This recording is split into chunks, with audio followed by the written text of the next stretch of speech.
Hello, hello, hello, hello. What's up? Dua, hit your boo.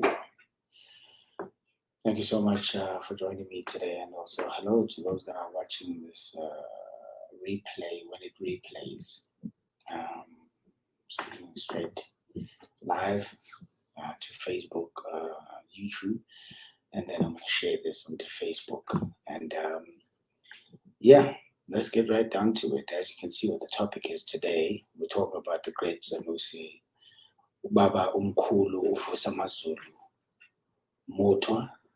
And this is a great man. This is a really, really great man. Somebody who, for me, I only found out about him a couple of years ago, literally like maybe 2 to 3 years ago. And it has just been so empowering, just knowing about him and the things that he has done. Shout out to Atlanta. I haven't been to Atlanta, but I'm wearing the t-shirt and I'm representing. But I'm actually from Johannesburg, South Africa. And yeah, I guess the Atlanta brand has gone all over the world because I bought this at a local store. And I just like it because I guess we grew up a lot on FBA culture. So shout out to FBA. Shout out to the Foundation of Black Americans who are now, I understand, organizing a rally for reparations, which is going to happen by next month or so, 5th of November, if I'm not mistaken. So shout out to them. Shout out to Foundation of Black Americans. We're here in South Africa. We're finding out about you guys and you're delineating and defining yourself as a unique cultural group.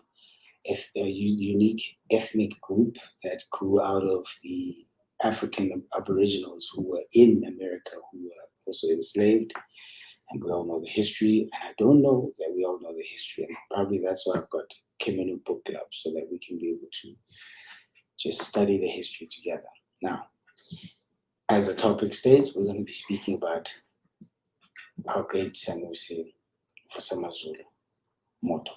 Let me jump right into it without any waste of time. Share my screen. Let's see, where do we start? Okay, let's start here. All right, now as you can see here, this is what we've been taught about Vusamazulu. Vusamazulu Credo was born on the 21st of July. That's like a day after my birthday, actually. And in Kemet, the 21st of July, according to the Rasarian calendar, taught to me by a great Siba, great teacher, by the name of Pata Sikasa.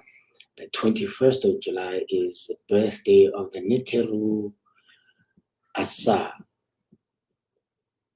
Yes, because on the 20th is Heru'ul, the elder, and then on the 21st is Asa, the green, also known as the green god, the paternal father. And so this is actually a great date for him to be born in. It says he was born in 21st July 1921. So he was born in the 20s, the 1920s. That's pretty far back in Zululand, which is now known as KwaZulu-Natal.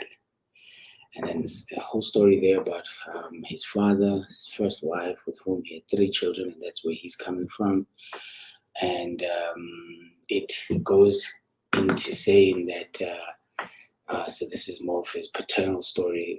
His parents met in 1920 at the time, his father was a builder belonging to a Christian faith, while his mother was a young Zulu girl, practiced ancient religion of the Zulu people. The missionaries forbade his father to marry his mother unless she converted to Christianity. So it's very important. So this means that by the 1920s, when he was born, you had already colonial rule in Zululand, specifically in Southern Africa. So just to give you a nice background as to where he was born and what his origins are. And so it's very important that they say that, they mention that as well. We have to notice that, okay, so what kind of setting that he was born in. So Her father, Mutwa's maternal grandfather, however, was a hardened warrior who had fought against the British and in turn forbade her to become a Christian. So now, of course, the grandfather was staunch, and he was like, I know the history, I remember the history, and I know what's happening. We're not going to convert to what was basically then the invaders' version of one of Africa's oldest traditions or religions, Christianity, which was, of course, overtaken, if you know the story, around 2,000 years ago, when through its founding, it was then being adopted by the invaders who had come to Kemet to invade and take it over. So we're going to talk more a lot about that. You can go to my website, kemenutbookclub.co.za. There's more books about this, and I think the book that speaks about this would be Sheikh Anta Diop's Civilization of Barbarism, to be able to give you a sort of a history of where Christianity came from and sort of where it started and how did it end up morphing into what it is today. Okay, this is the South African History Online website. You can go there and check it out. There's a whole lot of history that they put up there, and this is a very great resource for us. Excuse me. So it goes on and on to talk about caught between two irreconcilable belief systems. The couple had no choice but to separate. This is the parents of our great Sanusi. Even though Mutwa's mother was already pregnant during the time, it was still a great shame to have a child born out of wedlock. When the pregnancy was discovered, a scandal broke loose. His mother was chased out of his grandfather's house, out of her aunt's. One of her aunts took her in. The child was born in her own village. So, of course, then he was subjected to be born outside of wedlock, even though the two people, when they were together, it was consensual and this is what they wanted. And had there not been some issues of faith, I guess they would have also married. Similar story is also seen with Emperor Shaka Zulu, who also was conceived by two people who were both of royal families, but then because of issues of faith and issues of politics at the time, they couldn't be together for whatever reason. And actually, the person who speaks the story quite accurately is Mkhulu Vusamazulu in one of his many offerings that he gave to us in terms of writings and storytellers. He is a library, an entire library of information about who we are as Bantu. So if I keep going here, it says, it keeps going in the story. When he was a year old, the younger brother of Mutwa's father came to ask his grandfather for permission to take him away. He was taken to his father's home in the south of Natal on the bank of the Umkumazi River.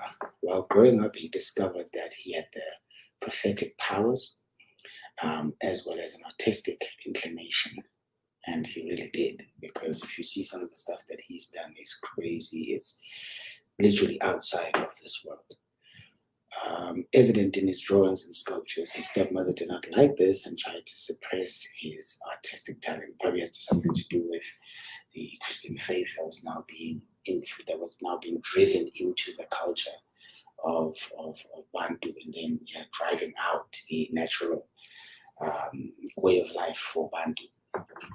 And I already know the story, of course, in full, but it's just really cool to be able to read it back to you guys as well, to be able to sort of give you that kind of resource for you to be able to take it further from here, because there's many other resources I actually want to show you so that you can be able to, when you have time and you see this video, especially the replay, you can be able to pause it and be able to go and visit some of these links. In fact, what I'll do is I'll add these links that I'm using into this video. Okay, so it goes on about his father's profession, or did I already read that?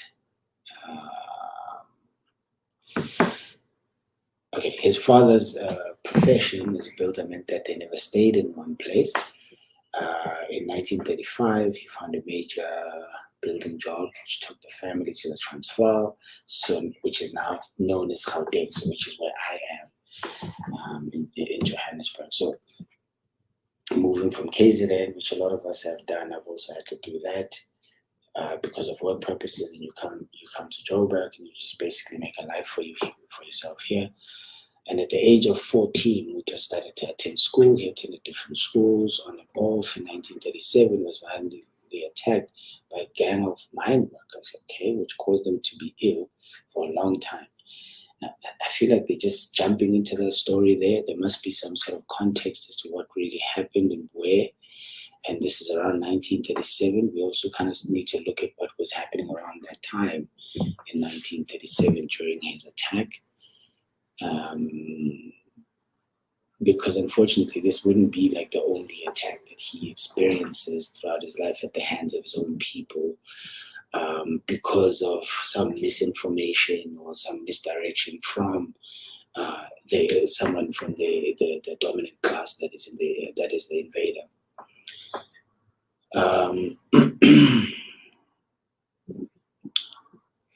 So it says, when white doctors failed to cure him, his uncle came and took him back to his mother's village, where his grandfather brought him back to health. He began questioning his Catholic upbringing with those who had taught him that people like his grandfather were ungodly savages and heathens. And obviously, remember, his grandfather was, of course, at the time, a traditionalist, somebody who still held on to the original Ba-Ntu traditions that had been driving his people and making them survive. And so because of the invasion and the colonial invasion, a lot of people were forced to accept this new religion for the sake of survival, so that they can be able to survive. And I think throughout time, a lot of people were not explained as to how we as Ba-Ntu from the southern part of Africa to be adopting that religion around this time when it happened. A lot of us, we just accepted, and like that's how we grew up, but we sort of don't realize how young we are. And so, then it goes on. It says, gradually, I'm just gonna sort of give you an overview of who this great man is, this divine man is. And I think when you do see this, you'll be able to go and do your research further, or go to the website and give us your email addresses, so we can start communicating from there. And sorry, guys. Okay, cool. I just need to keep doing some work stuff. So gradually, he came under the impression that Africa was changing and that the culture of his people would soon be forgotten. Mutwa sought a way to preserve this disappearing culture, and friends advised him to write books about it. Thank you to those friends, because he left us a whole wealth of knowledge about who we are. And a lot of historians all over the world haven't properly documented Africa in terms of the southern part. Like, I love Dr. John Henry Clark, who gave me the most comprehensive information I ever heard about the Zulu nation and sort of where they're coming from and how they broke out from the two groups, excuse me, that were coming, and that ended up being the Ama and the Ba people, Ama and Ba, which when we say Ama Zulu, they'd be coming from Ama, and then you've got Ba Sotho, which would be coming from the Ba tribe. And this is Dr. John Henry Clark in one of his 2-hour lecture about the Zulus. And that's where I heard this from. And like I said, the most comprehensive one I heard over and above what Dr. John Henry Clark spoke about Southern Africa is coming from Credo. In fact, I would say he's the authority, because he knows even things that aren't really acceptable or agreeable with the curriculum that you get in school or university. So you sort of, even university students go to him to go and, or had gone to him, he's now an ancestor, to be able to get clarification about what really happened.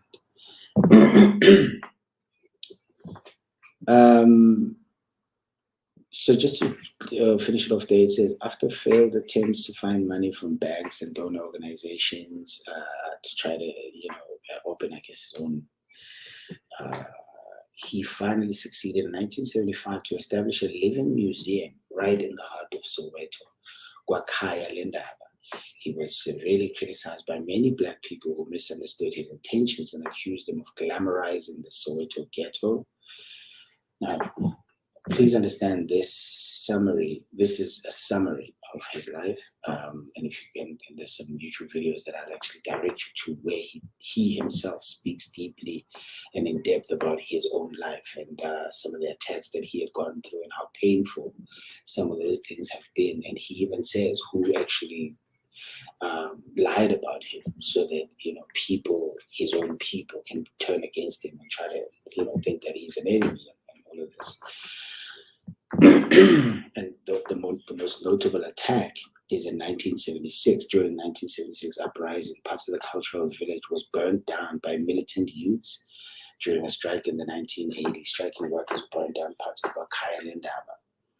So there's quite a few incidents that he has come across throughout his life with his own people, even though being sort of chosen to be spiritually a representative for the people in this fight of freedom or recalibration of our minds and reclaiming our minds. Okay, so let's move on to another resource that we can use here. Let me remove this and try to see if I can share another. Try to see if I can share another screen, another part of it. Let's see here.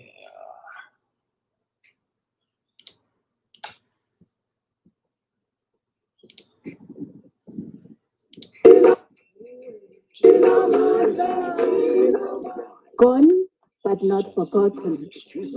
This renowned traditional healer is remembered by many for his work in nation building. He sadly passed away at the height of the COVID-19 pandemic. His family remembers him today. As you can hear, I'm trying to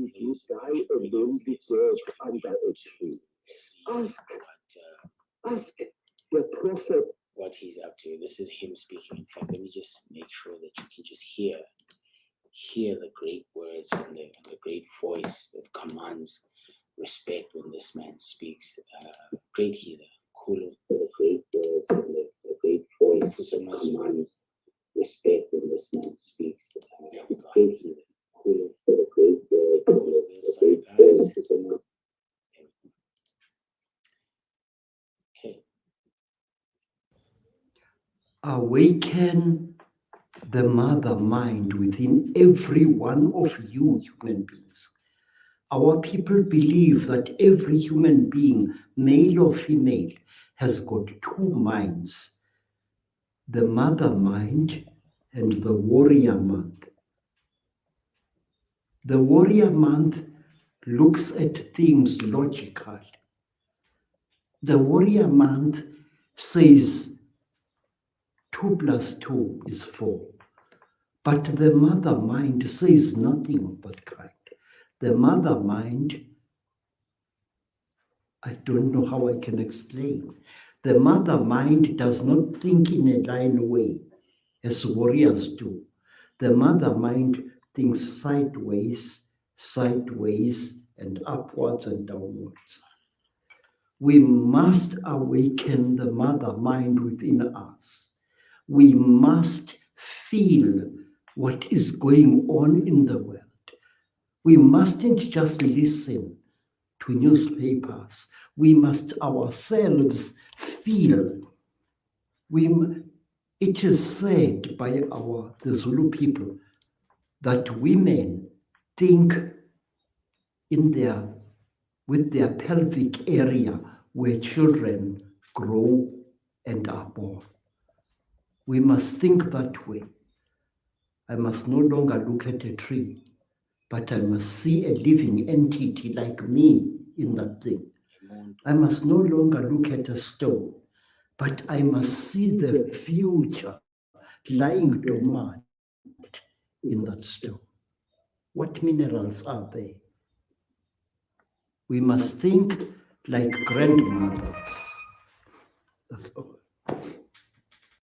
Wow. Wow. Come on, you heard that.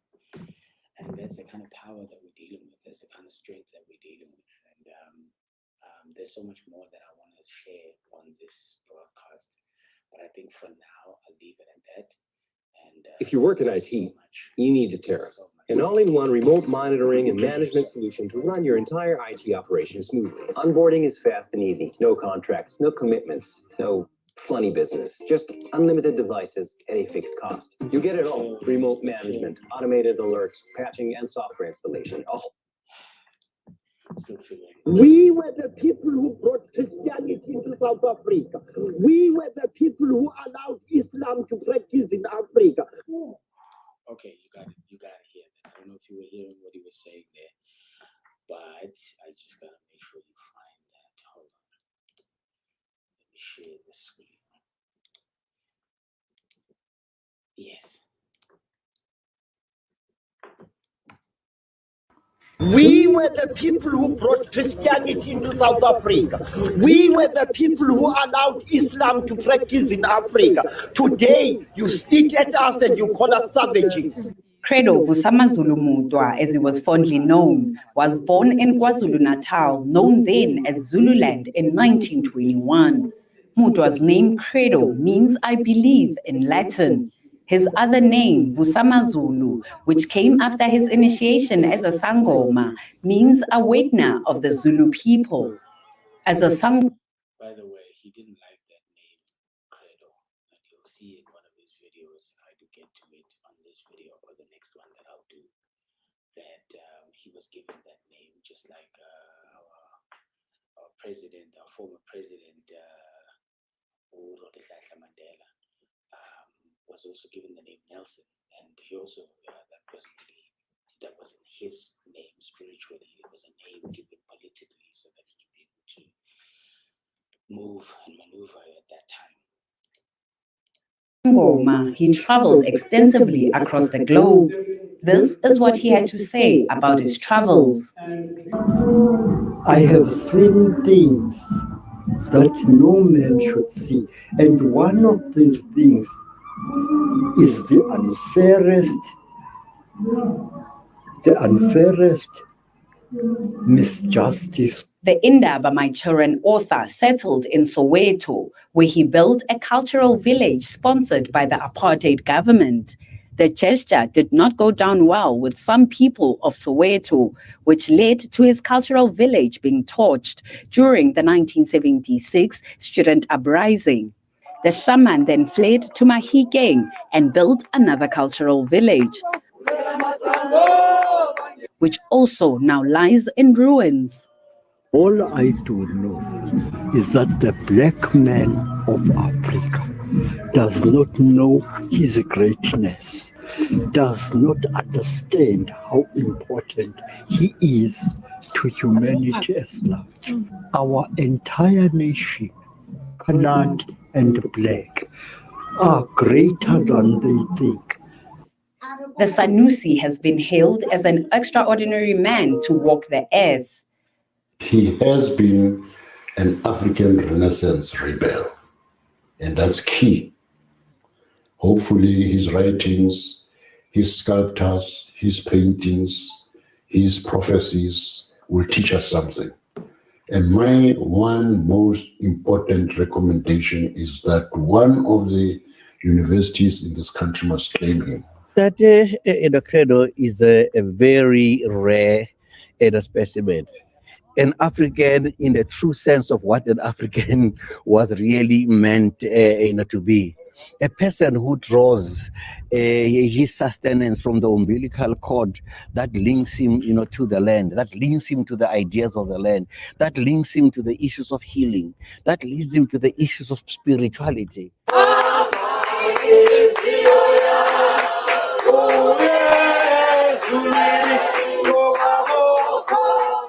Mutwa's life was marked by a few tragedies, which include the killing of his first wife in their first year of marriage. He fathered 8 children. 4 have since passed away. His family says they had the privilege of witnessing the different facets of the African author. Ubaba is selfless. Ubaba is generous. Ubaba is wise. Ubaba has got different sides of him. Ubaba has a side of an actor. Ubaba has a side of a singer. Ubaba is a iSanusi. Ubaba predicts dreams. So Ubaba can be celebrated in so many ways. After traveling the world and writing 11 books, he settled in Makhojaneng village near Kuruman with his wife Virginia Mutwa. In his later years, he declined to make his predictions public. He referred to himself as a bitter old man who was never listened to. Neria Hlakutsa, SABC News. Guru. See that? They say he referred to himself as a bitter old man who no one really listened to. And that is to a great extent true because, a lot of his publishing didn't really stay with him. A lot of his, I don't know how his estate is sitting right now. This is somebody who houses a whole lot of knowledge, and you can even still go to his sites to go see the artwork and everything. And in fact, I want to do a comprehensive video that goes in on who this man was and how great he was. And he's a divine soul, a divine being. If we, excuse me, if we still had the powers that we had back in ancient Kemet, we probably would elevate him to deity status because of there's still so much that has to be revealed about what this great man has done for his people. And for now, I'll just end it here and just thank you so much for tuning in and actually watching it. And this is what I do myself. I just go around YouTube listening to people who wanted to share stories about the great leaders and great teachers and great minds that'll help us at this time, the great new age old order of Ma'atapi Yasa. This is a great time for us to start waking up our minds. We are waking up, but we still not just try to fill our minds with all the fuel that it needs so that we can remember, or as we say, remember. And thank you so much for tuning in this. And yeah, that was it about Credo part 1, because I know I'm going to make another part. And like I said, it's going to be super comprehensive. There's still a whole lot more things that I couldn't share because time constraints, but I'll make more time and I'll make sure that I do this for sharing. And shout out to Atlanta, shout out to New York. This is the clothing that we wear here in South Africa. There is also some local brands which you will see me wear throughout my lives, and this is just basically me shouting out all the things that make me who I am, all the influences and everything from all over the world, and appreciate it. And like I said, let's do our thing, man. Ba-Ntu, asivukeni ubuye umhlaba, ubuye iy'ngqondo zethu, sithi dua, dua, dua, let the book.